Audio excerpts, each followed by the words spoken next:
The house was already glowing when I pulled into Mom and Dad's driveway, every window warm and yellow against the cold Midwest evening. Christmas lights framed the porch in careful lines Dad had measured himself, the way he always did, precise and quiet. Snow crunched under my boots as I stepped out of the car, the smell of pine and baked ham drifting through the air even before I reached the door.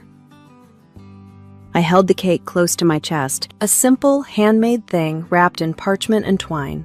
Nothing fancy, just something I made with my own hands the night before after work. It felt right to bring something that way. Honest. Unshowy. Inside, the house sounded like Christmas always had. Laughter bouncing off the walls.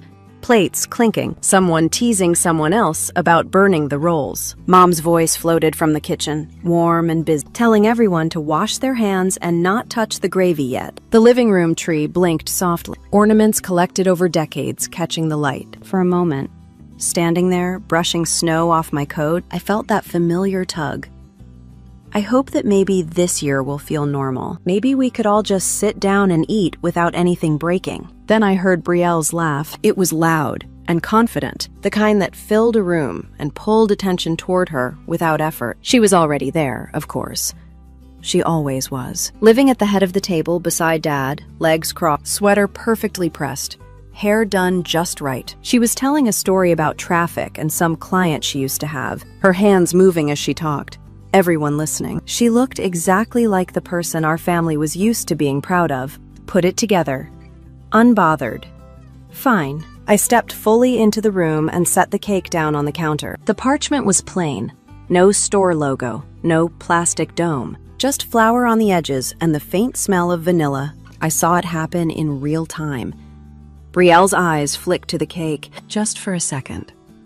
Long enough for something to shift behind her smile. That was when she leaned back in her chair and turned toward me, still smiling, still performing, her voice carrying easily over the table. How does it feel to be useless, sister? The room didn't stop immediately. There was a half second where laughter lingered, where someone thought it was a joke, where a fork scraped against a plate. Then it all stalled, like a record skipping. I felt it before I thought it. My chest went quiet. My hands stopped shaking. It was like something in me clicked into place.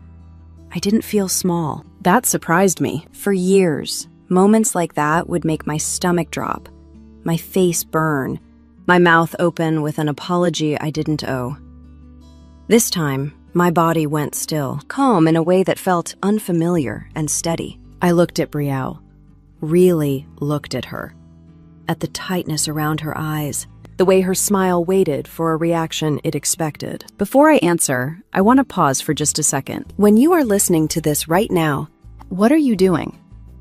Are you sitting at your kitchen table with a cup of coffee, or folding laundry, or driving somewhere familiar? For me, when this happened, I was standing in my parents' dining room on Christmas evening, holding nothing but my breath and that simple cake, realizing my life was about to split into before and after. I set my hands on the back of the chair and spoke evenly, my voice sounding strange to my own ears because it did not waver. Never felt better since I just stopped covering your bills. The silence that followed was not polite.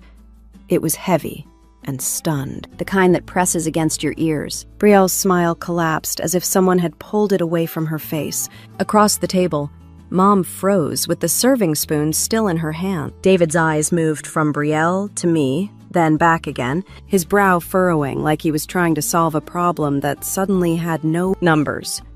Dad stood up so fast, his chair scraped loudly against the floor. His voice cut through the quiet, sharp and unguarded. What bills? Why? Every face at the table turned toward me at once. My aunts, my uncle, cousins who had stopped mid-bite. Even the little lights on the tree seemed to flicker slower. I could feel all of it. The weight of their attention, the years of assumptions hanging in the air. I had imagined this moment more times than I could count. In the shower, lying awake at night, driving home from work. In every version, I was shaking, crying, defending myself. This version was different. I felt planted, like my feet had grown roots into the floorboards Dad had refinished himself years ago. Brielle laughed again, but it was thin and quick. Nothing like before. She waved one hand as if to brush it off, eyes darting toward Mom and Dad. "Oh my God," she said, trying to keep it light. "She is being dramatic. You know how she gets." Dad did not sit back down. He did not smile. He looked at me and waited. Not angry. Not yet. Just confused and deeply unsettled. Mom set the spoon down slowly, her face pale in a way I had never seen before. I could hear my own heartbeat, steady and slow. I realized then that Brielle had said what she said because she had seen the cake and panicked. Because something about that small, quiet, the story that she was fine, that everything was under control, that she was still the one everyone leaned on. I had not planned to say anything at dinner. Not tonight. Not like this. But when she laughed at me, when she called me useless in front of everyone, something inside me refused to bend anymore. The smell of ham and cinnamon filled the space between us. Snow tapped softly against the windows. Somewhere in the house, a timer beeped. Forgotten. No one moved to turn it off. "David, Rayon," he said, "what bills are you talking about?" I opened my mouth to answer, aware that whatever I said next would change everything. Aware that there was no putting the cake back in the car, no rewinding the night. Every eye stayed on me, waiting. I looked at Dad, and for a beat I could not make my throat work. Not because I was scared, but because my mind flashed through every version of Brielle my parents had ever loved. Every version I had ever believed in, and I realized how hard it was going to be to pull that image off the wall in front of everyone and show what was behind it. If you had asked anyone in our family who was the steady one, the successful one, the kid who had it figured out, they would have said Brielle, without even thinking. She was 38 now, the oldest, the first grand plan Mom could brag about. Brielle was the reason Mom kept a stack of Christmas cards with glossy family photos by the phone. She would pick one up and tap it like proof whenever she talked to her friends. "My oldest is in marketing," she would say, with that proud lift in her voice, like she was telling the world she had done motherhood correctly. Brielle used to dress like her life was a meeting, even when it was just lunch. Clean lines, neat hair, nails done. She had a way of walking into a room that made people turn, not because she demanded it, but because she expected it. When she got her first big job, Mom threw dinner. David grilled steaks, even though it was still chilly outside, because Dad always believed you celebrated with work and food and showing up. Brielle sat at the table with a glass of wine, like she belonged there, looking about her office downtown, about projects and deadlines and clients. I remember watching Dad's face. He did not say much, but his eyes stayed on her the way they did when he watched something he had built. Like her success was a sturdy thing he could trust. When she got promoted, Mom told everyone. When Brielle traveled for work, Mom posted pictures she had been sent and acted like she had taken them herself. When Brielle bought nicer furniture, Mom talked about it like it meant our whole family had stepped up in the world. Quielle became the story our parents wanted to tell. She was proof that hard work paid off. Proof that our family was doing fine. And in fairness, Brielle did work hard. I am not going to pretend she did not. She was sharp, organized, quick with words. She could charm the right person and shut down the wrong one without raising her voice. If there was a problem, she could look you in the eye and make it sound like you were both on the same side, even when you were not. That kind of skill gets you far in an office. It also gets you far in a family. I was different. Not worse, just different. I was 32, the quiet one. The one who took the steady route. I worked as a project coordinator in healthcare administration, which is a fancy way of saying I kept a lot of moving parts from crashing into each other. I made schedules, chased approvals, smoothed over misunderstandings, handled details so other people could do their jobs. Nobody claps for that kind of work. They just notice when you stop doing it. In our family, that was my role too. I did not cause trouble.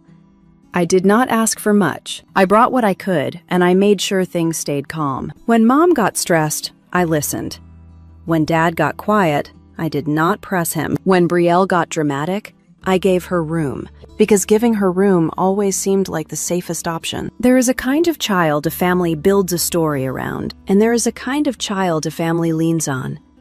Brielle was the story. I was lean, It sounds bitter when I say it like that, but it is just true. If Brielle missed a holiday dinner, everyone acted like the whole day had been damaged. If I missed, Mom would sigh and say she understood, and then she would ask me to bring the rolls later. Brielle could be late and it would become a funny story. I could be late and it would become a question. Are you okay? It is too much work. Why are you so tired? Even my successes felt like background noise compared to hers. When I got my job at the healthcare network, Dad said, "Good for you." When Brielle got a new title, he asked questions. What does that mean? How big is your team? What is your next step? Dad is not cruel. He is just built a certain way. He respects visible progress. He respects something you can point to. Brielle gave him something you could point to. That is why this moment at the table felt so impossible. My parents did not know who they were looking at anymore. Dad was staring at me like I had suddenly spoken a language he did not understand. Mom's face was tight with worry, but also with confusion, because confusion is what happens when the family script goes off the rail. The truth is, Brielle had always controlled the script. Even when we were younger, she knew how to frame things. If she forgot something, it became a mistake anyone could make. If I forgot something, it became a lesson about responsibility. If Brielle snapped at someone, it was because she was stressed. If I snapped, it was because I was too sensitive. Brielle learned early that if she spoke first, people listened. So she spoke first. She always spoke first. That is what she did tonight, too. She saw my plain cake, my quiet entrance, and she spoke first. She did it so everyone would look at me and not at her. She did it so she could feel higher for a moment. She did it because she needed to. Because that word, useless, was not really about me. It was a shield she held up between herself and the questions she could not answer. I could feel the room waiting, but inside my head it was suddenly years earlier. The way it always is when you realize something has been happening longer than you wanted to admit. I saw Brielle at Thanksgiving, joking about how I was always so careful with money, always so boring. I saw her at a birthday dinner, teasing me for bringing homemade gifts instead of buying something bigger. I saw her leaning into those little jabs like they were harmless, like they were just sister stuff. But now I could see what they were really doing. They were placing me lower. They were setting a stage where she stood on top, smiling, and nobody asked why. And I realized something else, something that made my stomach tighten even as I stayed calm. Brielle had been able to get away with it because nobody suspected her of needing anything. That was the whole point of her image. A woman who is doing well does not need help. A woman who is doing well does not borrow money. A woman who is doing well does not hide or lie or ask her little sister to keep secrets. So if Brielle was the woman doing well, then I had to be the one doing poorly. That way, anything that happened behind closed doors could stay behind closed doors. That way, if I looked stressed or tired, people would assume it was my fault. Work, choices, life, whatever. Not her. That is why the word useless cut so deep. Not because it was true. It was not. It cut deep because it came from the person my parents trusted most, the person everyone believed, the person who had been treated like the stable center of our family for as long as I could remember. Brielle sat there now, her shoulders still squared, her chin lifted like she was trying to keep that old version of herself intact. But her eyes were not calm. Her eyes were sharp and fast, watching Dad, watching Mom, watching my aunts and uncle, calculating. The smile was gone. And for the first time in a long time, I saw what lived underneath it. Fear, hot and restless. Dad's hands were on the back of his chair. He was not yelling anymore, but the tension in his jaw told me he wanted answers. Dad does not like surprises.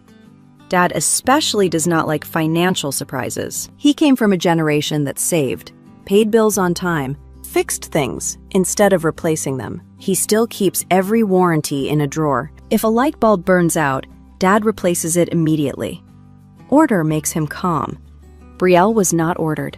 Brielle was a storm dressed like sunshine. Mom's fingers twisted in the edge of her apron. Mom was looking at Brielle like she was trying to recognize her. She was also looking at me like she was seeing me in a new light, and I could not tell if that made her guilty or just scared. My Aunt Tamsin's eyes moved between us, wide and careful. the way they get when someone senses a family secret and does not know where to place their hands. My uncle cleared his throat once, then stopped, as if he realized there was nothing he could say that would not make it worse. Brielle finally spoke again, her voice higher than before, too bright. She tried to laugh it off. I was joking. Come on, it is Christmas. She looked at Dad and Mom with a pleading kind of smile, like she was asking them to put the old script back on the table and pretend it was still good. But I could not. Not after what she had said. Not after what I had just admitted. I looked at Dad and then at Mom, and something settled in me, like a decision becoming solid. Quiel had spent years being the one everyone believed. Tonight, I was going to be the one who told the truth first. I drew a breath, feeling the warm air of the dining room fill my lungs, smelling pine, gravy, and the faint sweetness of my cake waiting untouched on the counter. My voice came out steady because I had carried these words alone for too long. David, I said softly, I can explain. I just need you to let me finish. Dad nodded once, slow and stiff, and held up his hand, not to stop me, but to quiet the room, the way he used to do it when we were kids and Brielle and I started talking over each other. Go on, he said. So I did. I told them it did not start the way they probably imagined. There was no big confession, no dramatic breakdown in front of everyone.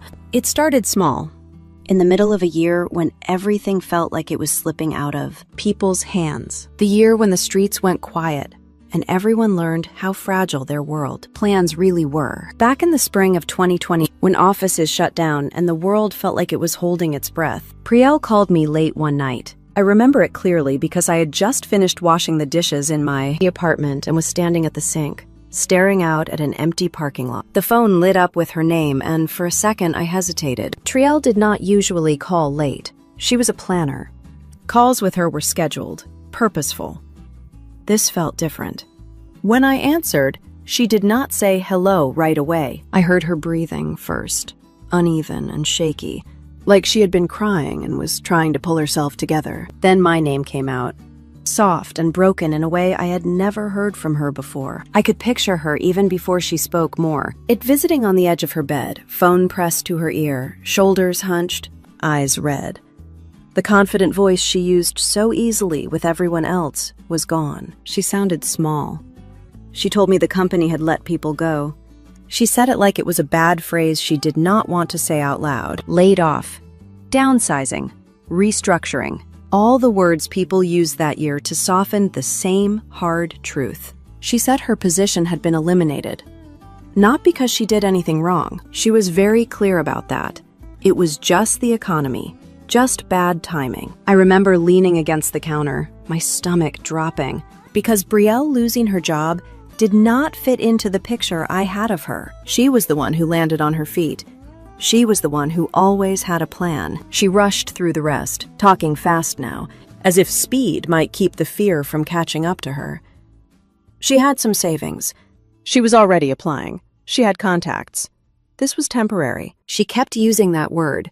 Temporary. She said she just needed a little help to get through the gap. Just rent for a month or two. Maybe utilities. Nothing big. And then her voice cracked again. And she said the part that made my chest ache. She said she had not told Mom and Dad. She could not yet. Mom would panic. David would worry. They had already been through so much that year. She did not want to be another problem they had to carry. She asked me not to say anything. I stood there listening, watching my reflection in the dark window, and all I could think was that this must be killing her. Quiel hated appearing weak. She hated needing help. If she was calling me, it must really be bad. I asked her how much she needed. I asked her when she thought she would be back on her feet. She gave me answers that sounded reasonable. A few weeks, a couple of months at most. She said she had interviews lined up. She said she was embarrassed even asking. I told her I would help. I did not hesitate. I did not ask for proof or details. She was my sister. She had always been the one ahead of me. If she said she was stumbling, I believed her. I told myself this was what family did when things got hard. The first transfer felt strange, like stepping into shoes that were not mine. I remember staring at my bank app, checking the numbers twice, making sure I could afford it. It was not easy. but it was possible. I told myself I would tighten things up for a while, skip a few extras, work a little more. I pressed send. Brielle stopped crying immediately. The shift was so quick, it almost startled me. Her voice steadied, and she thanked me, over and over. She said she knew she could count on me. She said I was a good sister. She said this would never become a thing. Just a bridge until she landed. After we hung up, I sat on the edge of my couch and let out a breath I did not realize I had been holding. I felt useful then, not in the way Brielle would later throw the word at me, but in a quiet way that made sense to me. I was helping someone I loved. I was doing something concrete in a year full of things no one could fix. The weeks that followed were strange for everyone. Offices stayed closed. Interviews moved online. Time stretched and folded in on itself. Brielle would text me updates every now and then. A promising conversation. A company that froze hiring at the last minute. Each message came with reassurance. She was close. She just needed a little more time. I did not tell Mom or Dad, not because I thought they would be angry, but because I believed Brielle when she said she wanted to tell them herself once things were settled. I did not want to take that from her. I did not want to make her feel smaller than she already did. I kept working. Healthcare administration did not slow down during that time. If anything, it sped up. Long days, constant changes, new rules every week. I was exhausted, but I told myself it was temporary too. Everything was temporary then, or at least that was what we all told ourselves to keep going. When Brielle called again a month later, she sounded calmer, not happy, but composed. She said she was still looking. She said the market was rough, but she had savings. She was being careful. She asked if I could help with one more payment, just one more. I said yes. I did not feel manipulated. I did not feel used. I felt needed. And in a family where I had always been the background, that feeling carried a quiet power. Sometimes she would apologize before asking. Sometimes she would not. Sometimes she would talk about how frustrating it was to be home all day, how she felt invisible without her job. I listened. I nodded, even though she could not see me. I told her it would get better. I meant it.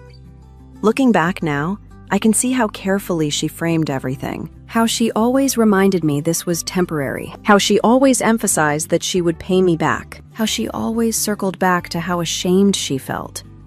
Shame is a powerful thing. It makes people protect it. It made me protect her. At the time, none of it felt wrong. It felt like standing under someone else's roof during a storm, holding it up until the weather passed. I believed the storm would pass. That is the part I want them to understand. Standing there at the Christmas table, every eye still on me. I did not step into this blind. I stepped into it, trusting the version of Brielle we all believed in. I thought I was helping my sister stand back up. That belief carried me for a while. It made the extra hours feel like something noble instead of something draining. It made every transfer feel like a temporary patch instead of the start of a pattern. And for the first couple of months, it really did look like a bridge. Brielle kept saying she was close. She kept saying interviews were happening. She kept saying she hated asking. Then, the request started changing shape. At first, it was just rent. And then it was, could you cover the electric bill this month too? She said she had to keep the lights on because she was doing interviews from home. And she could not risk a shutoff. The way she said it made it sound like I would be letting her future collapse if I said no. I covered it. I told myself it was practical. It was just electricity.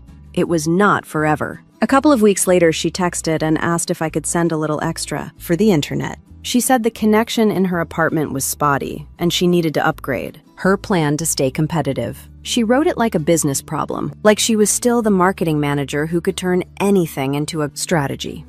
I sent it. She replied with a string of thank you messages that made my chest loosen, like we were still sisters. Like I was helping. Then there was the credit card. She called and her voice was tight, controlled, like she was trying to keep emotion from spilling out. She said she had a card payment due and she had miscalculated. She said it would hurt her credit if she missed it, and she could not afford to mess up her credit right now, not with landlords and jobs. I remember sitting at my kitchen table, laptop open, bills spread out in front of me, and feeling something shift. Not yet suspicion, but weight. like the bridge was getting longer. I asked how much. She told me. I hesitated for 1 second. Just one. And she heard it. Her tone sharpened immediately. Still quiet, but sharper. She said, "I know you think I should have planned better, but you do not understand what it is like when everything falls apart at once." She said she was already humiliated. She said she did not need judgment from her own sister. So I paid for it. After that, the requests came with rules. Not written out like a contract, but spoken like a warning. Do not tell Mom and Dad. She said it every time. Sometimes she said it softly, like a plea. Sometimes she said it like a command.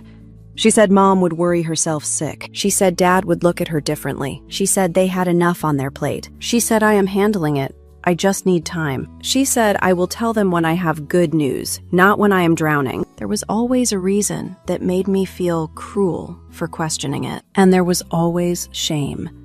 She leaned on that word like it was a shield. She said she was ashamed of being unemployed. She said she was ashamed of needing help. She said she was ashamed that she had worked so hard and still ended up here. She said it like she expected me to save her from it, not just with money, but with silence. So I stayed quiet. I stayed quiet because I thought silence was kindness. I stayed quiet because I did not want to break the version of Brielle my parents loved. I stayed quiet because, if I am honest, there was a part of me that wanted to be the one she trusted, the one she leaned on, the one who mattered. I did not notice at first how that silence started changing me. It showed up in small ways. I stopped buying little things that made my weeks easier. I stopped ordering lunch at work. I made coffee at home and carried it in a travel mug that always leaked. Little. I told myself I was being responsible. I told myself it was just for now. I told myself I could handle it. Healthcare administration during that time was relentless. We were short-staffed and constantly adjusting to new policies. I stayed late. I picked up extra tasks. I took calls I did not have to take. I told my boss I could handle it. I became the person who said yes before anyone else could ask. When people say family comes first, they do not always talk about the quiet cost.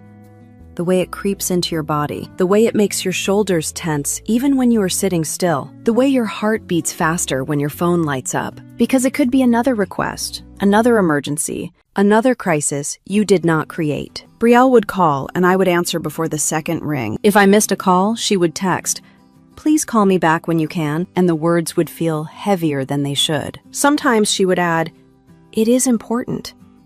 And my mind would start racing. I would picture eviction notices, shut-off warnings, late fees stacking like bricks.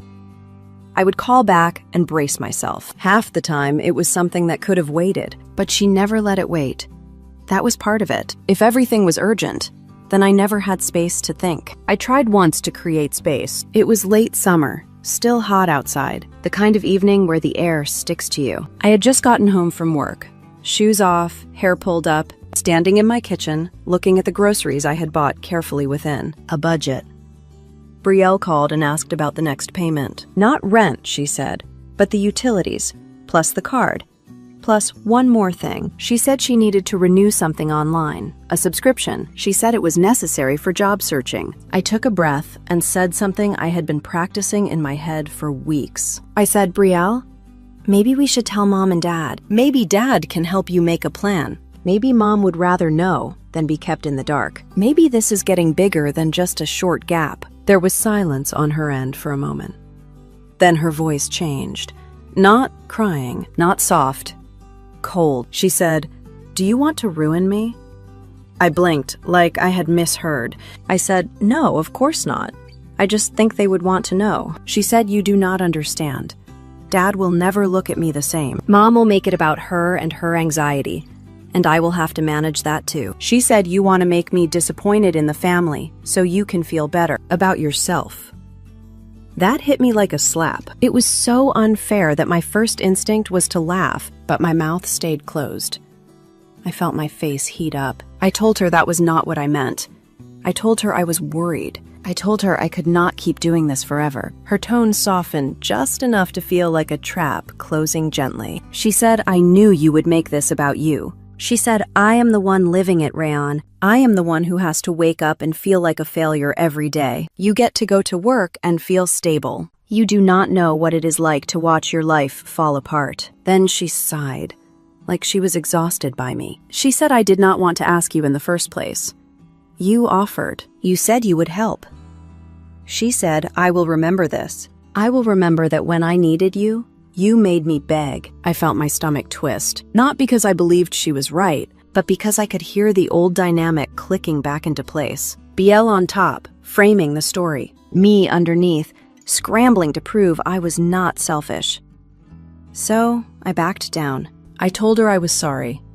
I told her I did not mean to add stress. I told her yes, I would send it. She exhaled and said thank you, like she was granting me forgiveness. After I hung up, I stared at my phone for a long time. My hands were shaking a little. And that was when I realized something that scared me more than the money. I realized I was afraid of her disappointment, afraid of her anger, afraid of being cast as the bad sister. That is not normal. Not when you are both grown women. Not when you are just trying to be honest. I started noticing how Brielle talked about secrecy like it was love, like keeping her secret was proof I cared. She would say things like, "You are the only one I can trust," and it would feel like a compliment. Then she would say, "Do not tell anyone," and it would feel like a responsibility. Sometimes she would call and her voice would be gentle again, almost sweet. She would ask how I was doing. She would mention something funny she saw online. She would tell me she missed the old days. Then, right when I felt my guard lower, she would slide in the mask. "Can you cover this too? Just this one. You know I would do it for you." I wanted to believe that last part. I wanted to believe she would do it for me. But a small part of me kept whispering that she never had. Not really. Not when it mattered. Brielle was good at being present when it made her look good. She was not good at being present when it was messy. I told myself that thought was petty. I pushed it down. I pushed down a lot. I pushed down the resentment when I saw her post photos online smiling on a patio, even if the drink in her hand was just lemonade. I pushed down the confusion when she talked about ordering takeout like it was normal, even though she told me she was barely surviving. I pushed down the little sting when she made jokes about my careful spending, about how I was always so serious. She would laugh and say, "You worry too much," and I would look at my bank account and swallow the truth. There is a very specific kind of loneliness that comes from carrying a secret that is not yours. It isolates you from everyone in the room. You sit at family dinners and smile, and you know something the others do not. You watch your parents laugh and relax, and you know they would not be relaxed if they knew. You become the keeper of a reality nobody asked you to hold. I kept it because Brielle made it sound like I was protecting them, protecting Mom's nerves, protecting Dad's pride, protecting the holiday peace. The way she said it, it almost sounded noble. But the longer it went on, the less noble it felt. It started feeling like a trap that tightened every time I tried to pull away. By the time the first year had passed, I was not counting months anymore. I was counting payments. I could tell you exactly when her rent was due, when the utility bills hit, when the card payment was posted. My life started orbiting her calendar, and through it all, Brielle kept wearing her confidence like armor, even on the phone. Even in tears, she never let herself sound too weak for too long. She always swung back to control. She always reminded me that telling anyone would be betrayal. She always found a way to make my help feel like my obligation. I told myself it would end when she found a job. I told myself it would end when the world settled down. I told myself it would end because it had to. That is what I told myself. And standing there at the Christmas table, watching Dad's face as he waited for my explanation, I realized just how long I had been telling myself that, and how much of my life I had rearranged around the hope that my sister would eventually stand up on her own. I took another breath, and I could feel the whole room holding theirs with me. But before I could explain what the money had become, I had to explain how I found out it was no longer going where I thought it was going. For a long time, I believed every dollar I sent was keeping a roof over Brielle's head and the lights on in her apartment. I pictured rent checks, utility balances, boring adult expenses that added up but made sense. That picture is what allowed me to keep pressing send even when my own chest felt tight. The first crack in that picture came quietly, not with a fight or a confession, but with a notification. It was a random afternoon, sometime in the middle of another long workday. I was eating lunch at my desk, scrolling through my phone the way people do when they need a mental break. Brielle had posted something. Not a photo of herself, not a quote, but a screenshot. It flashed across my screen for less than a second before my brain registered what it was. Numbers. Charts. Green and red lines climbing and falling sharply. I stared at it longer than I meant to. She had captioned it with something vague about learning and staying, disciplined. Nothing that outright said money, nothing that would alarm anyone who did not know what they were looking at. But I did know enough to feel my stomach drop. That night, when she called asking about the next transfer, I asked her about it. I tried to sound casual. I asked what that chart was. She laughed, quick and dismissive.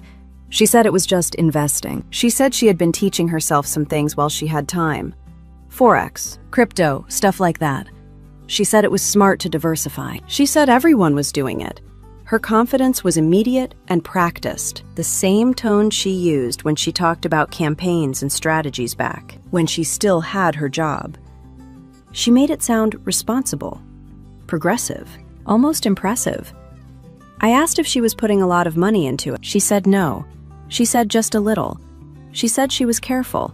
She said she would never gamble. That word came out sharp, like an insult. I am not stupid, she said. I know what I am doing. I wanted to believe her. I really did. But something in my body did not settle the way it usually did when she reassured me. The image of those charts stayed with me. The sharp drops, the sudden spikes. It did not look like slow, careful investing. It looked like adrenaline. I did not push that night. I told myself it was not my place. She was already defensive enough about money. I did not want to add another layer of tension. But once the thought was there, it did not leave. Over the next few weeks, little things started to stand out. She would mention being up late watching markets. She would text me at odd hours, excited or flat in a way that did not match what she was saying. Sometimes she sounded wired, talking fast, jumping from one idea to another. Other times she sounded hollow, like she was reciting lines she had practiced. One afternoon, I ran into Noah Greer at the grocery store. Noah was an old family friend, someone who had known us since we were kids. He worked as an independent financial advisor, the kind of person who explained things calmly and never tried to impress anyone.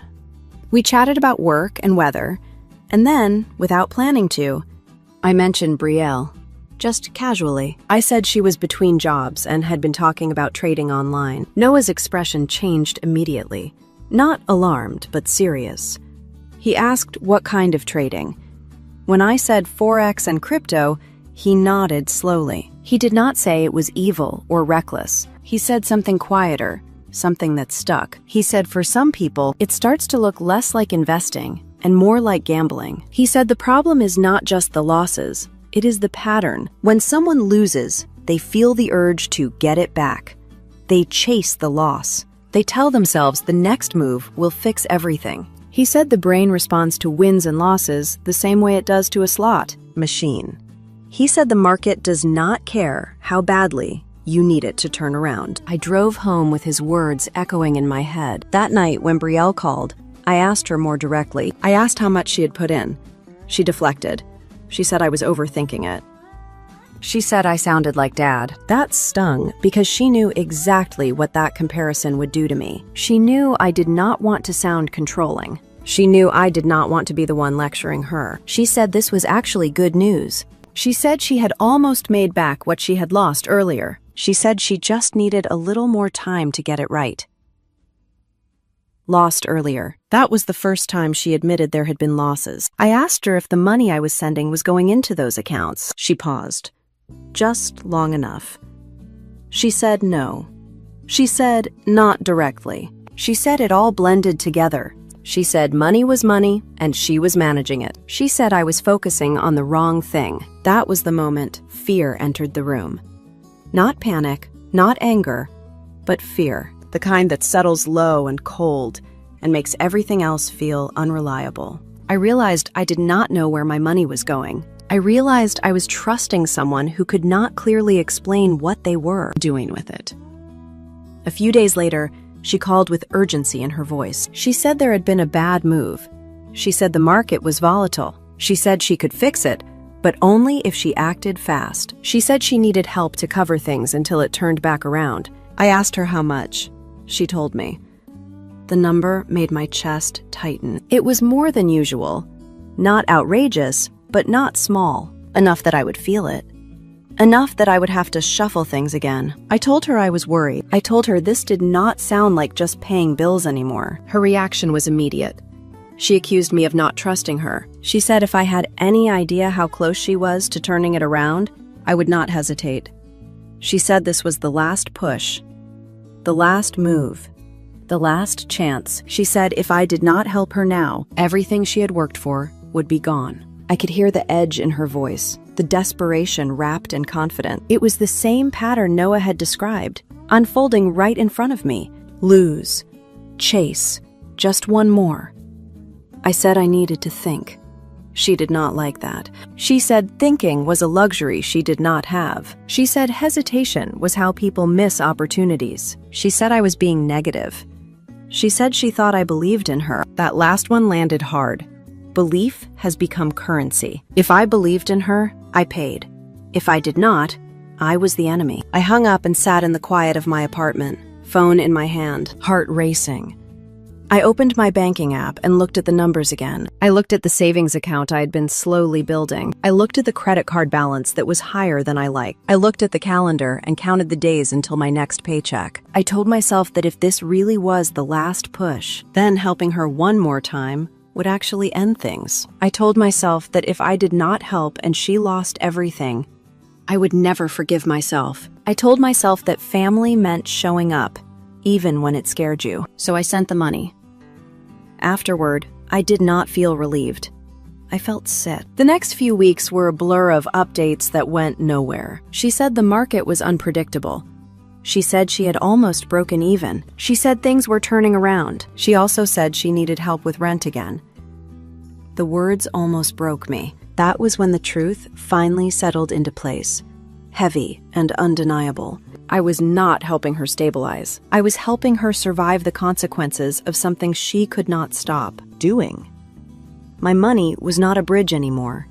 It was padding. It was cushioning her from hitting the bottom. I remembered Noah's calm voice, the way he had said the brain chases losses. I remembered how Brielle sounded when she talked about the next move, the way her voice lifted with hope that was too sharp to be real. I realized then that the help I thought I was giving was actually enabling her to keep going. Not toward a job, not toward stability, but deeper into something she could not control. Standing there now, at the Christmas table, with Dad waiting for my explanation, and Mom gripping the edge of the counter, I felt that realization burn through me again. This was not about rent, or electricity, or a credit card. This was about a pattern that had swallowed my sister and pulled me in with her. And the worst part was knowing that I had kept feeding it because I believed I was saving her. I looked at Dad and Mom, and for the first time, I understood that what I had been doing was not rescuing Brielle from falling. I had been helping her hide how far she already had. I swallowed and drew in another steady breath, knowing the next part would be harder to say out loud. Because once I realized my money was not saving Brielle, it was hiding her. I started looking for answers the way I do at work. I stopped trusting feelings and started following patterns. I started asking myself questions that made my stomach twist. If she was using my money to plug holes, how many holes were there? If she was asking me to keep it secret, who else was she asking? I did not find out in one dramatic moment. I found out the way people usually find out family secrets. In pieces, through small slips and accidental hints. It started with a phone call from my Aunt Tamsin. She is Mom's sister.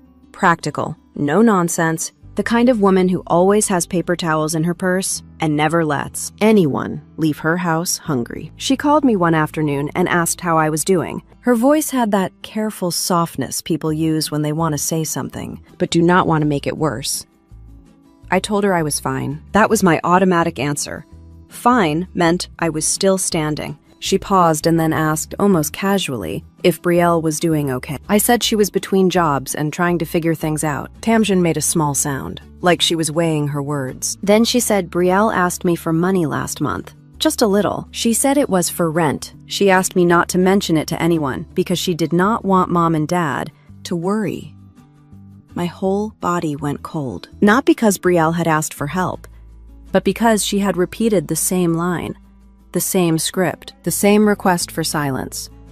I tried to keep my voice steady. I asked Tamsin how much. She told me, and it was not a huge amount, but it was enough to matter, enough to mean this was not a one-time favor. Enough to mean Brielle was building a web. I asked Tamsin if she had told anyone else.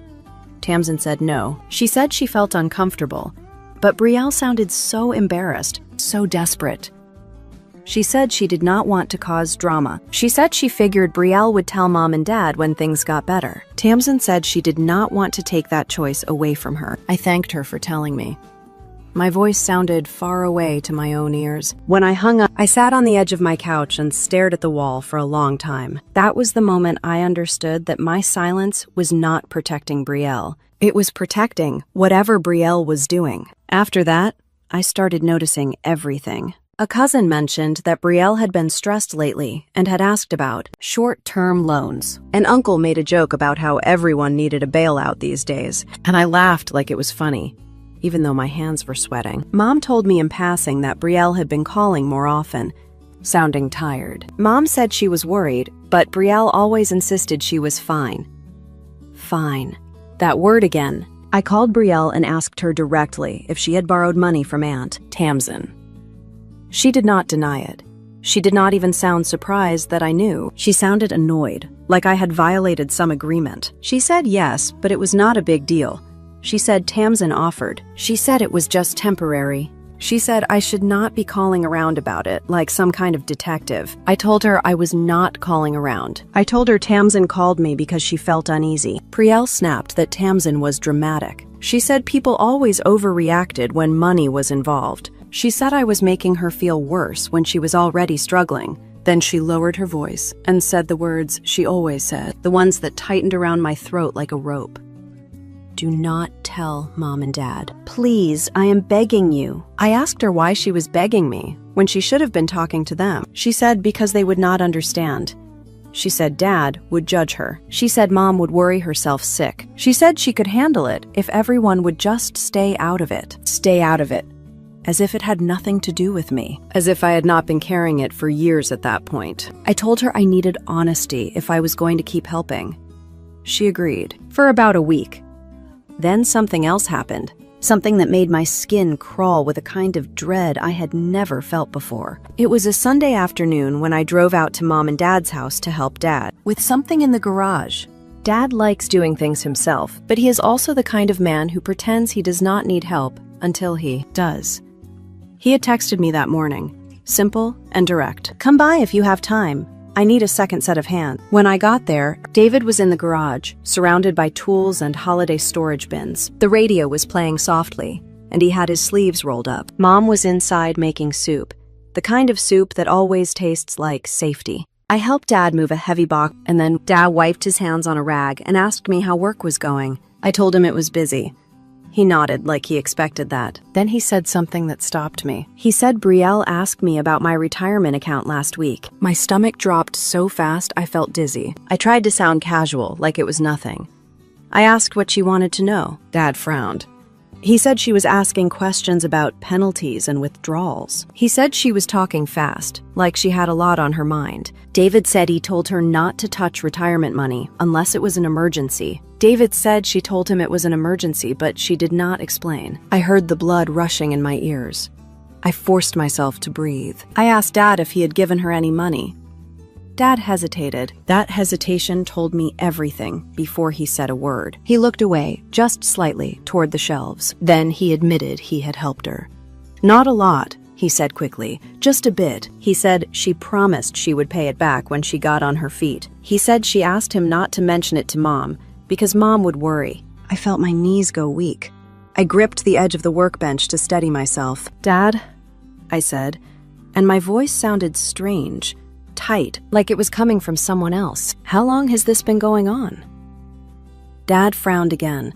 He said it was recent. He said she asked once a few months ago, and then again more recently. David said he thought he was just helping her through a rough patch. David said he did not think it was a big situation. I could barely hear him over my own thoughts, because it was a big situation. It was bigger than I had even allowed myself to name. If Brielle had reached into Dad's retirement money, it meant she was desperate in a way that scared even her. It also meant she was willing to break lines that should not be crossed. Their retirement money is not a casual loan.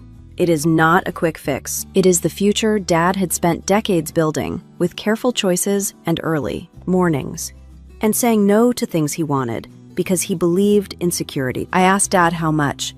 He told me, and it was enough that my throat tightened. Enough that I knew it was not just a little. Dad watched my face, and his expression changed. He said, "Wait, why are you looking at me like that?" He said, "Rayon, do you know something?" I wanted to tell him right then. I wanted to spill everything and let the truth take its own shape. But Mom walked into the garage at that moment with a tray of bowls, smiling, asking if we were hungry. Her smile faded when she saw my face. She asked what was wrong. Dad said nothing at first. He just looked between us, and I could see the instinct in him to keep the peace. The instinct to postpone conflict until later. The instinct that had probably let Brielle operate for so long. I lied. Not fully, but enough. I told Mom I was just tired. I told her there were a lot. I told her I was fine. There was that word again. Fine. Like a blanket thrown over something burning. That night, after I went home, I sat at my kitchen table with my laptop open and my phone in my hand. I stared at the call log. I stared at Brielle's name. I did not call her right away. I needed to make sure I was not imagining things. I needed to make sure I was not reacting to fear. So I started gathering facts. I pulled up my bank statements and scrolled back month by month. I made a list of every transfer.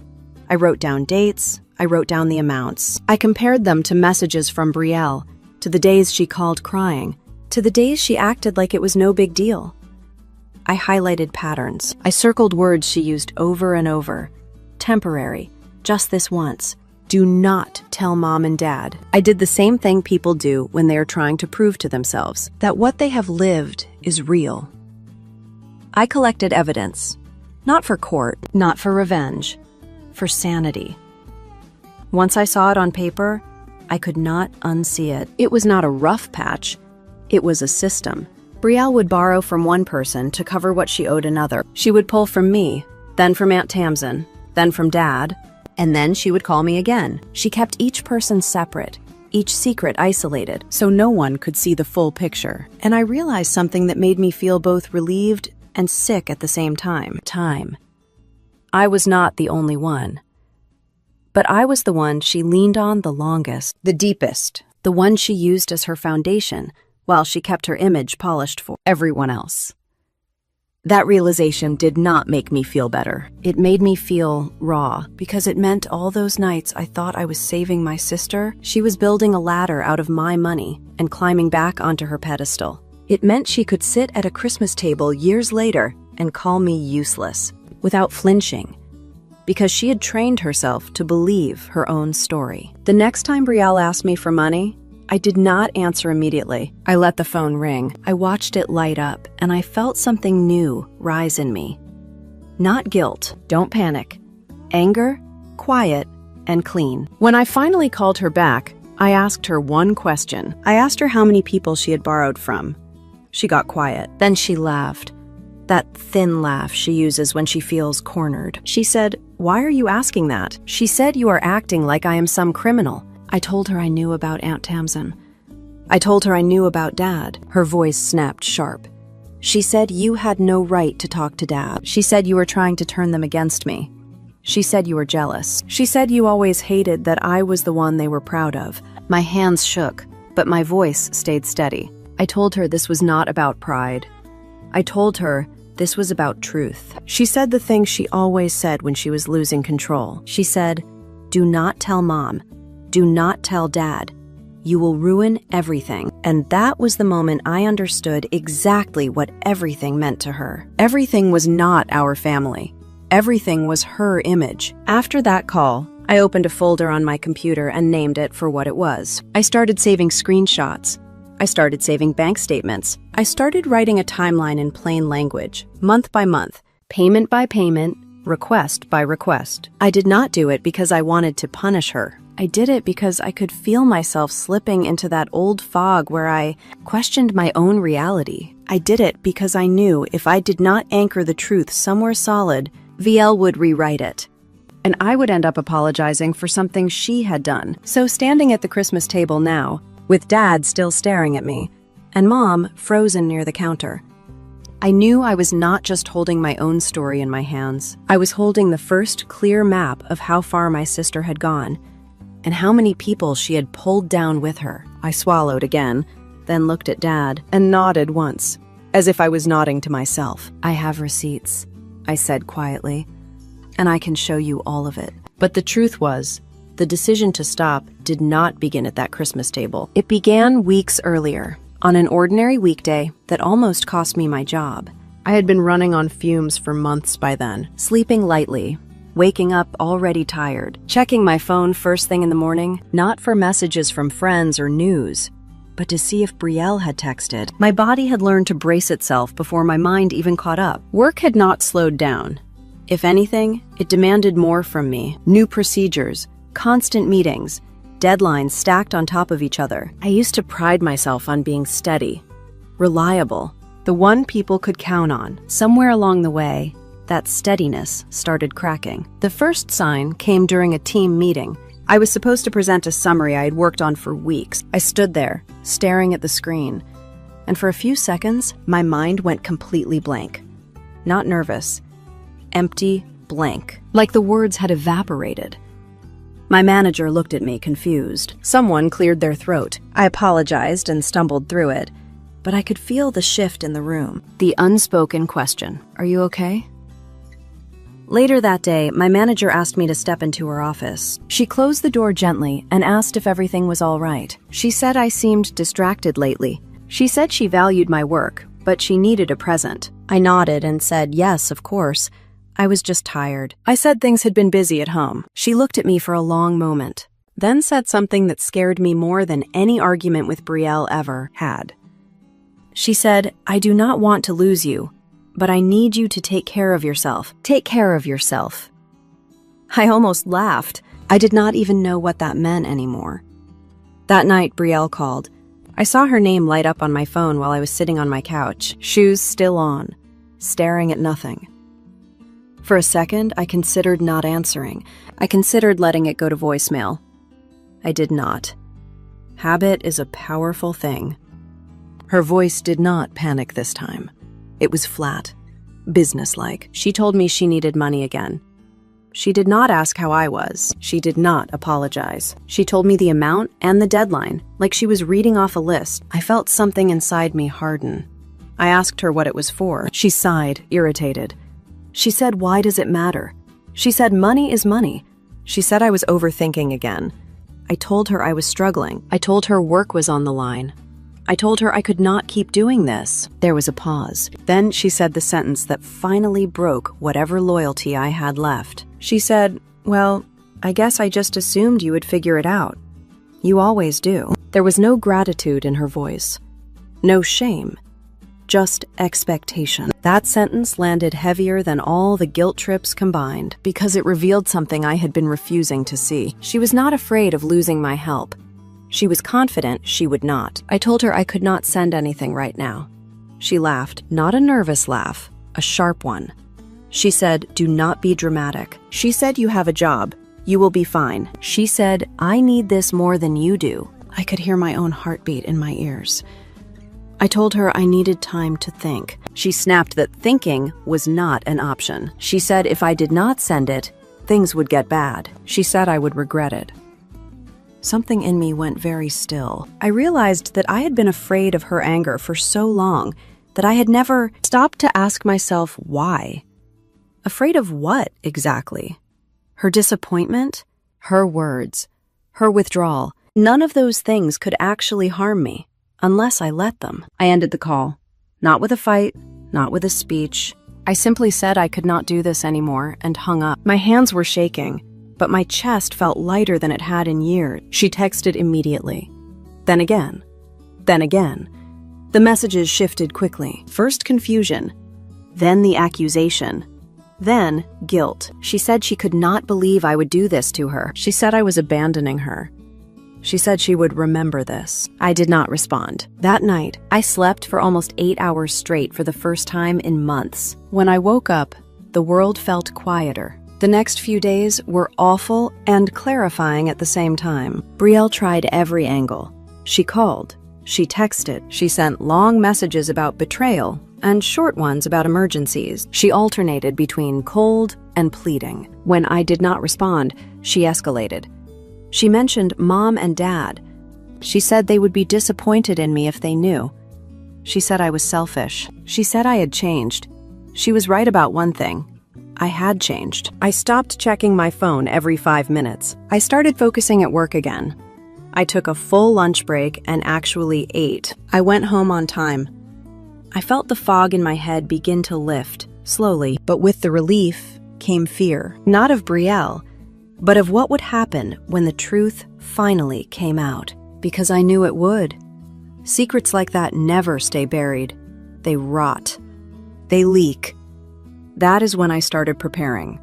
Not for revenge, not to expose her publicly. For protection. I organized everything. Bank statements, messages, dates, amounts.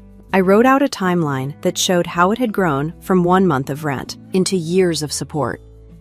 I included notes about her requests for secrecy. I included screenshots of messages where she framed my help as an obligation. I did not do it with anger.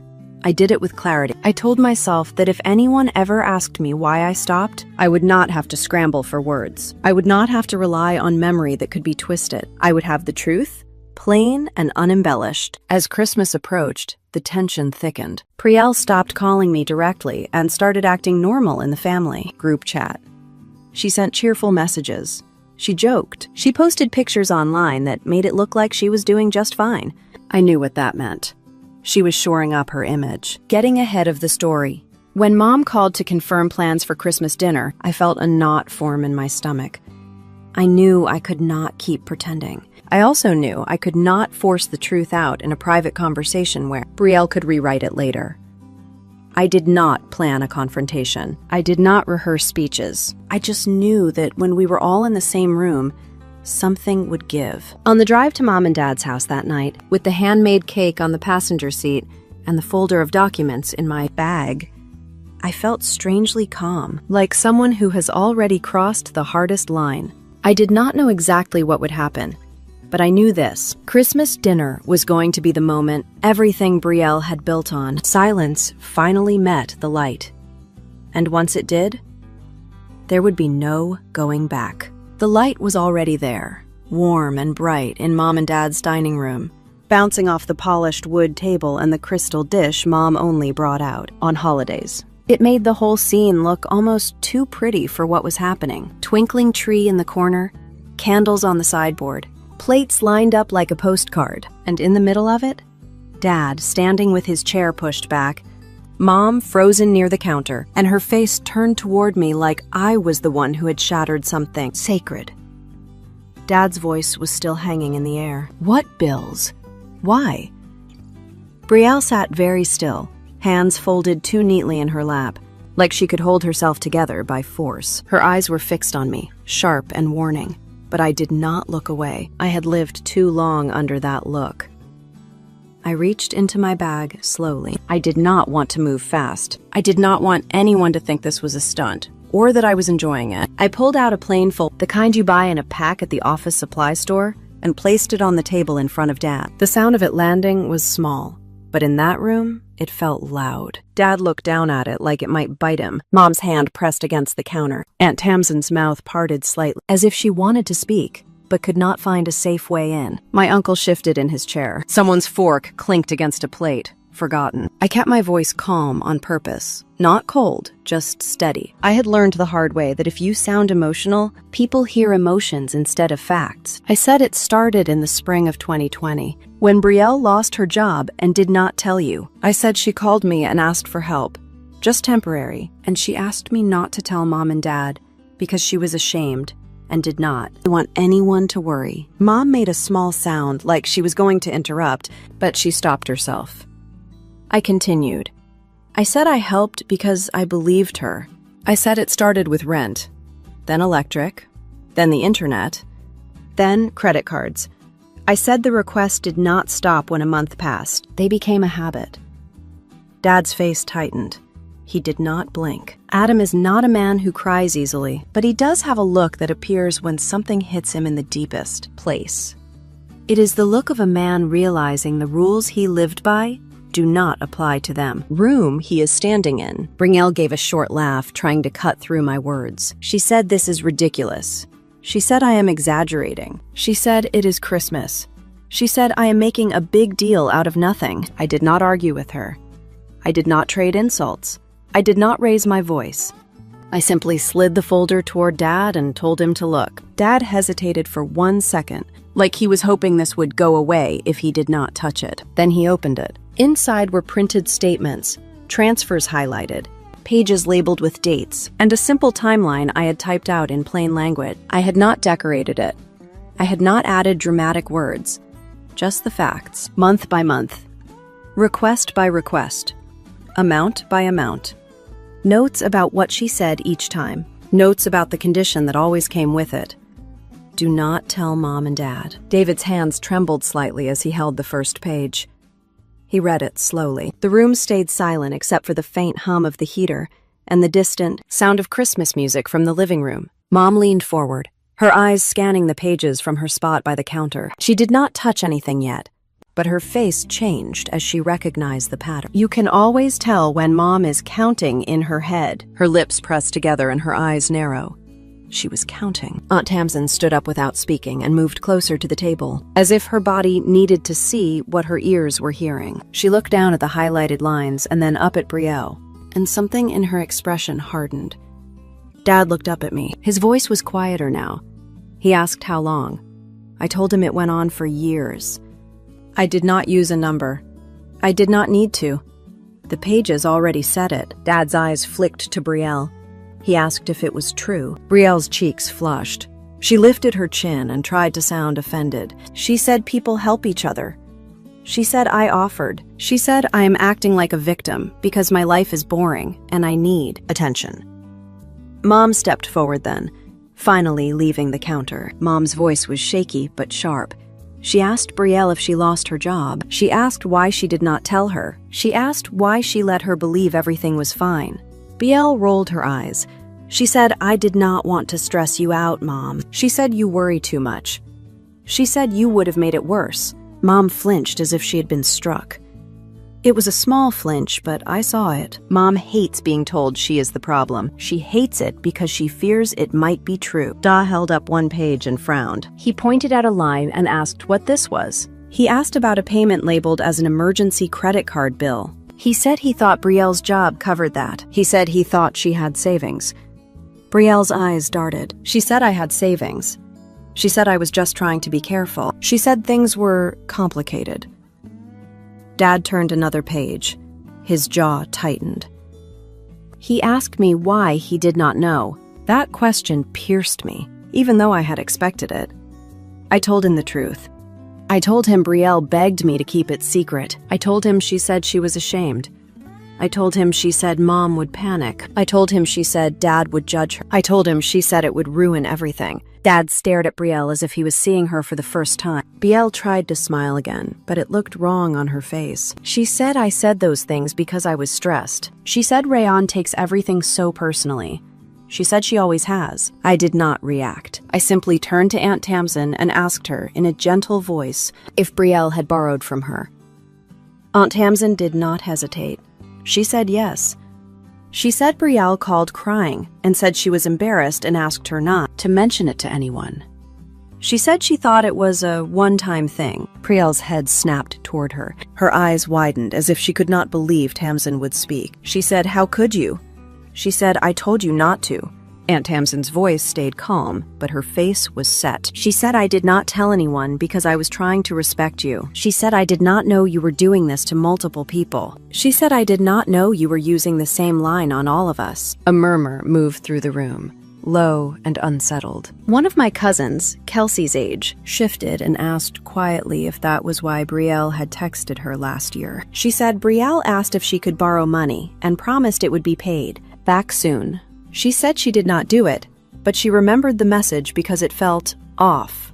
Another cousin cleared her throat and admitted Brielle had asked him too. He said he sent a little because he thought it was temporary. He said she told him not to say anything because she did not want to look like a mess.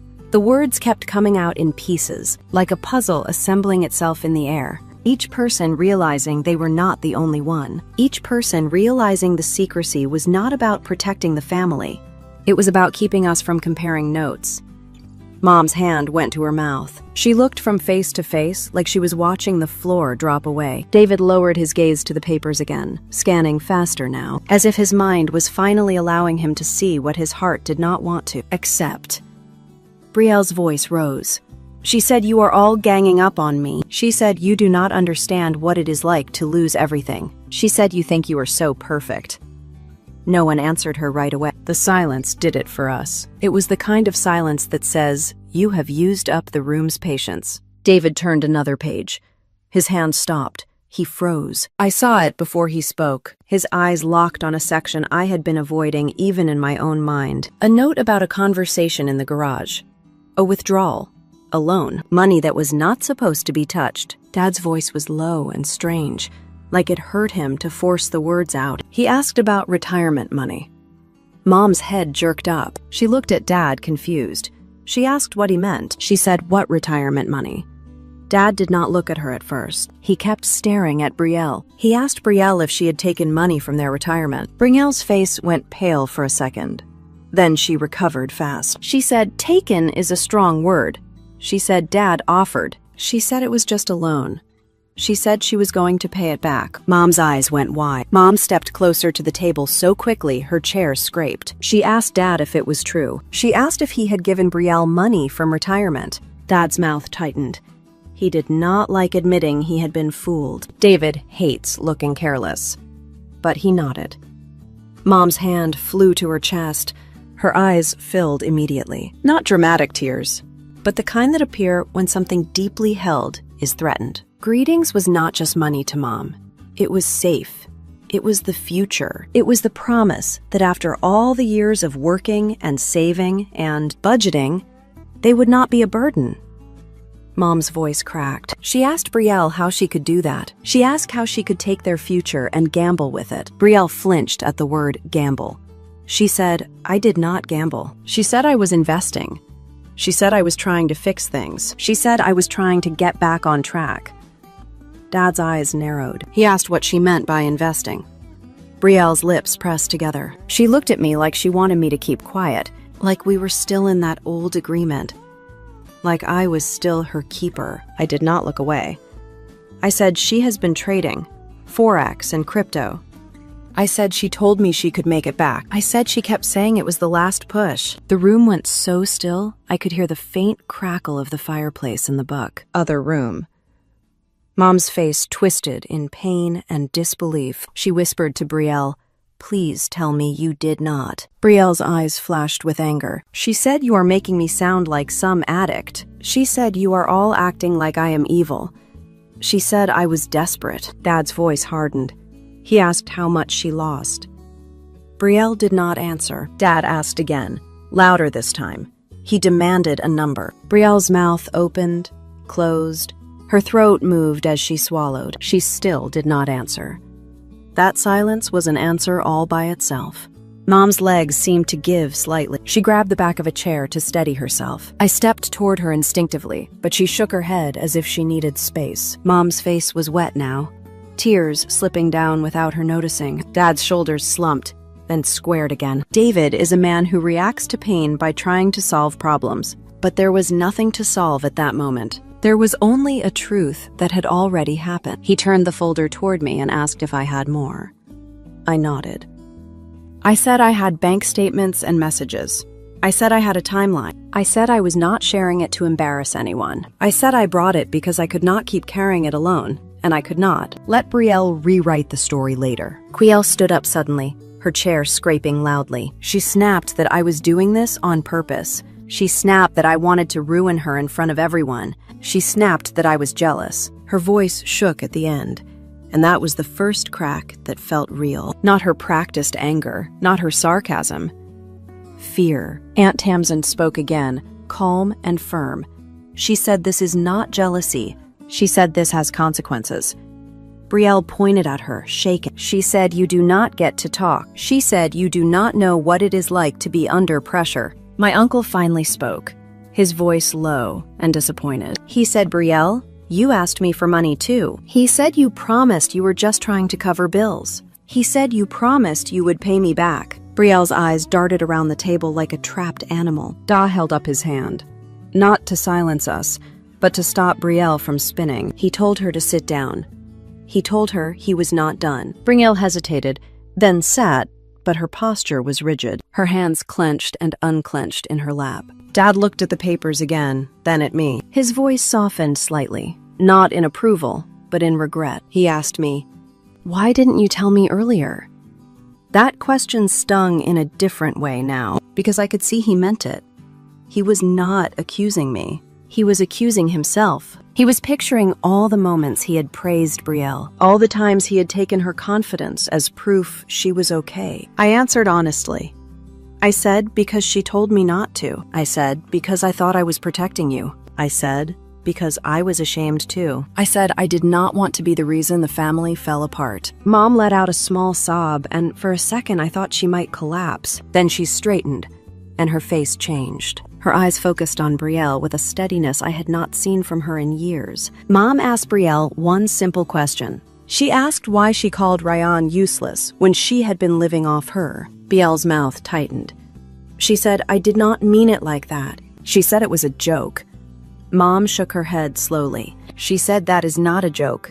She said that is cruelty. Brielle looked at Dad then, searching for rescue, for a softening, for the old script where Dad tries to calm things down and move on. Dad did not rescue her. Dad looked exhausted, older than he had looked at the start of dinner. Dad said he needed to understand the full scope. He asked Brielle if there was anything else. More loans, more people, more accounts. Brielle's eyes dropped to the table. For the first time, she did not fight back. She did not throw another insult. She did not perform. She simply stared at the wood grain like it might give her an answer. That was when I realized something else. Brielle was not in control anymore. Not of the room, not of the story, not of the way people saw her. The silence that followed was heavy and final. Not dramatic, not cinematic, just real. The kind of silence where everyone is thinking the same thought, but no one wants to be the one to say it. Brielle's shoulders sank slightly, as if the weight of pretending was finally too much to hold up. Dad's hand stayed on the folder. Mom's tears kept sliding down, quiet and steady. Aunt Tamsin's arms folded across her chest. My cousins stared at their plates. No one ate. No one reached for the gravy. The whole Christmas dinner sat untouched, like a scene that had lost its purpose. And in that stillness, Brielle was no longer the person with the perfect sweater and the confident laugh. She was just a woman who had run out of people to hide behind. Every eye in the room drifted back to me. Not because I was the villain, but because I was the one who had finally said the thing no one wanted to hear. I stood there with my hands at my sides, feeling the strange calm that comes when the truth is already out, and there is nothing left to protect. Dad inhaled slowly, then looked at me again, his voice barely above a whisper. He asked me how much I had paid. I opened my mouth, and the room waited. I told Dad the total. I said it slowly, because it deserved to be heard clearly. I said it had grown over time, month by month, until it became a number that no longer fit into the idea of help. It fits into something else, something closer to survival. Dad closed his eyes, not tightly, not in anger, but like someone pressing pause, because the picture in front of him is too much to take in all at once. When he opened them again, they looked different, dimmer, worn. Mom did not ask for the number again. She did not need it. She was already adding it up in her own way. She was seeing all the small sacrifices she and Dad had made over the years, the trips they postponed, the extras they skipped, the careful planning that now felt violated. Brielle sat very still. She did not interrupt anymore. She did not laugh or scoff or try to redirect. Her silence was not calm. It was empty. David pushed the folder back toward me and said he needed a minute. He stepped away from the table and went into the living room. Mom followed him without a word. Their footsteps sounded heavy on the hardwood floor. No one spoke while they were gone. Not a whisper, not a sigh. It was as if the room itself understood that whatever came next would not be reversible. When Dad came back, he did not sit down. He stood at the head of the table, one hand resting on the chair like he might need it to stay upright. He looked at Brielle and said he was disappointed. Not angry, not yelling, disappointed. He said it the way parents do when something breaks that cannot be fixed with time or excuses. He said he could not help her anymore. He said he would not lend her money, cover bills, or protect her from consequences. He said he needed distance. He said he did not want to see her for a while. Mom nodded beside him. Mom's voice was quiet but firm. She said she loved her daughter, but she could not be part of this anymore. She said she was done being lied to. She said she needed space to process what had happened. She said she did not trust Brielle right now. Brielle finally reacted. She stood up abruptly, knocking her chair back. She said, "You cannot just cut me off." She said, "You are my parents." She said, "You are supposed to help me." Dad shook his head. He said, "Help is not the same as enabling." He said he wished he had learned that sooner. Mom wiped her face and said she hoped Brielle would get real help. She said she hoped she would talk to someone. She said she could not watch this anymore. Brielle looked around the table, searching for an ally. Aunt Tamsin did not meet her eyes. My cousins stared down at their plates. My uncle sighed and shook his head. No one stepped in. That was the moment Brielle realized there would be no rescue. She grabbed her coat and stormed toward the door. She said we would all regret this. She said we would see how cruel we were when she disappeared. She slammed the door hard enough to rattle the windows. The tree lights blinked quietly in the corner. Christmas music kept playing in the other room, cheerful and absurd. No one chased her. That night ended without dessert, without gifts, without closure. People hugged awkwardly and left early. The house felt hollow when it was finally just Mom and Dad and me. David sat at the table long after everyone else had gone, staring at the wood grain like he was trying to memorize it. Mom cleaned dishes that had barely been used, her movements slow and methodical. I stayed until everything was done. I did not know what else to do. The days that followed were quiet in a way that felt unfamiliar. Brielle did not call. Not me, not Mom, not Dad. The family group chat went silent. I later learned that she had tried. She had reached out to a cousin first, then an uncle. The answers were polite but firm. No one sent money. No one offered to smooth things over. Without our help, the reality she had been avoiding came fast. She lost her apartment within weeks. Not dramatically, not with an eviction notice taped to the door, but with a quiet decision she could no longer postpone. She moved into a small room in a shared house across town, the kind of place you rent when options are limited and privacy is a luxury. She still did not stop trading. I know that because she texted me once, late at night, a few weeks after Christmas. She did not ask for money. She sent a message about how close she was to turning things around. She said she just needed one good move. She said the market was about to shift. I did not respond. Without our money cushioning her, the losses hit harder. She burned through what little she had left. She took a job waiting tables at a diner near the highway. Long hours, unpredictable tips, no benefits. The kind of job she once would have mocked, the kind of job she had laughed at people for settling into. I did not feel satisfaction when I heard that.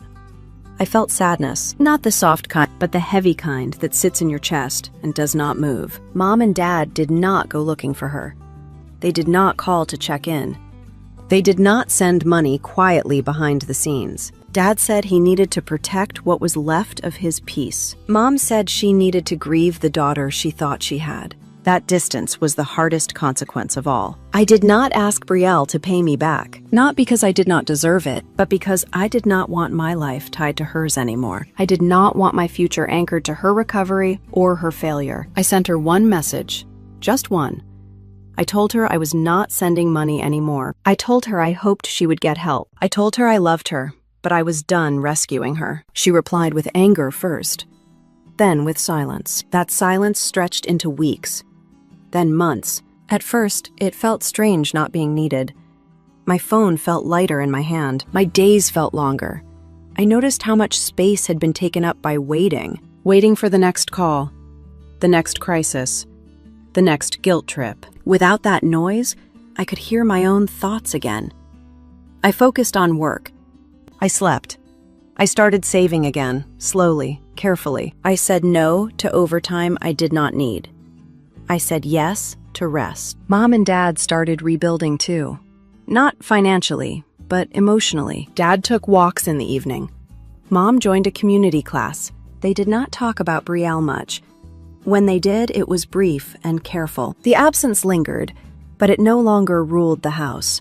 Brielle's life shrank to match the reality she had avoided. Fewer options, fewer people willing to listen, fewer places to hide. She still tried to perform strength online. A smiling photo here, a vague post about resilience there. But the comments grew quieter. The attention faded. There was no dramatic downfall, no public apology, no grand lesson delivered, just consequences. The kind that do not shout, the kind that settle in and stay. I learned something during that time that no amount of arguing could have taught me.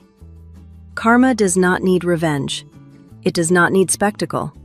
Sometimes it just needs people to stop interfering. By stepping back, I let Brielle meet herself without a buffer, without my money softening the impact, without my silence protecting her image. The silence that followed became the loudest response of all. And in that silence, I finally had room to breathe. I did not fix my sister. I did not save her. But I saved myself, and for the first time in years, that was enough. The word useless stayed with me long after the house went quiet again. It echoed in small moments when I was alone, when I was folding laundry or driving home from work, when there was no one around to perform strength for. I kept turning it over in my mind, not with anger, but with curiosity. What did she really mean when she said it? I realized something slowly, the way truth usually arrives. Useless was never about what I did or did not contribute.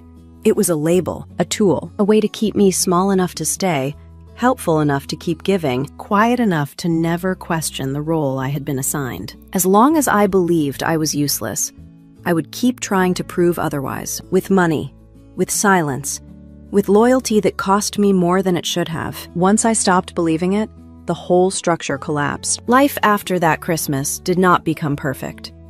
It became simpler. And simpler turned out to be a gift. My finances stabilized in a way I had almost forgotten was possible. Without the constant outflow, my checking account stopped feeling like a crisis waiting to happen. I paid down what I needed to. I rebuilt my savings slowly, without drama. Watching that balance grow again felt grounding, like reclaiming a piece of myself that had been on loan for too long. At work, my focus returned fully. I stopped second-guessing every pause in my concentration. I slept better. I laughed more easily. My manager noticed the difference and told me I seemed lighter. I did not explain why. I just smiled. Mom and Dad changed too. They did not become cold people.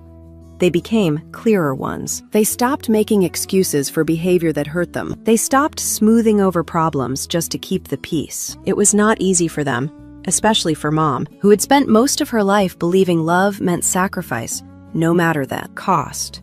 One evening, months later, Mom told me something quietly while we were washing dishes together. She said she wished she had learned earlier that protecting your child does not mean protecting their lives. She said she was sorry she had not seen what was happening sooner. I told her she did the best she could with what she knew. That was true. David did not say much about it. He rarely does. But one afternoon, while we were sitting on the porch watching the sun drop behind the trees, he told me he was proud of me, not for what I had done for Brielle, but for knowing when to stop. That mattered more than I expected it to. As for Brielle, I did not check on her. Not out of cruelty, but out of respect for the boundary I had drawn. Every time I felt the urge to step in, to fix something, to soften a consequence, I reminded myself that stepping back was the kindest thing I could do for both of us. She had to meet herself without a buffer, without someone absorbing the impact for her. From what I heard through distant channels, she struggled. She worked long shifts. She moved again to an even smaller place. She still talked about turning things around, about opportunities just around the corner. I hoped, genuinely, that one day she would face what she was running from, but that day was not mine to create. I did not hate her. Hate would have tied me to her story longer than necessary. I let go instead. Letting go did not feel dramatic. It felt quiet. It felt like choosing myself over and over again in small ways, saying no without explaining, declining calls that felt unsafe, trusting that I did not need to justify my boundaries to anyone who benefited from breaking them. I learned that family does not get a lifetime pass to harm you. Love is not measured by how much pain you are willing to endure. Silence can be protective when it is chosen, not forced. And truth, once spoken, does not need to shout to be powerful. If you have ever been told you were too much or not enough for your own family, remember this: silence can be power, and truth can be the loudest revenge. Thank you so much for listening to my story. I am truly curious to know where you are listening from and what integrity means to you. So please share your thoughts in the comments below. If this story resonated with you, I would be grateful if you liked it and subscribed so more stories like this can find the people who need them. And wherever you are tonight, I hope you choose yourself gently and without apology.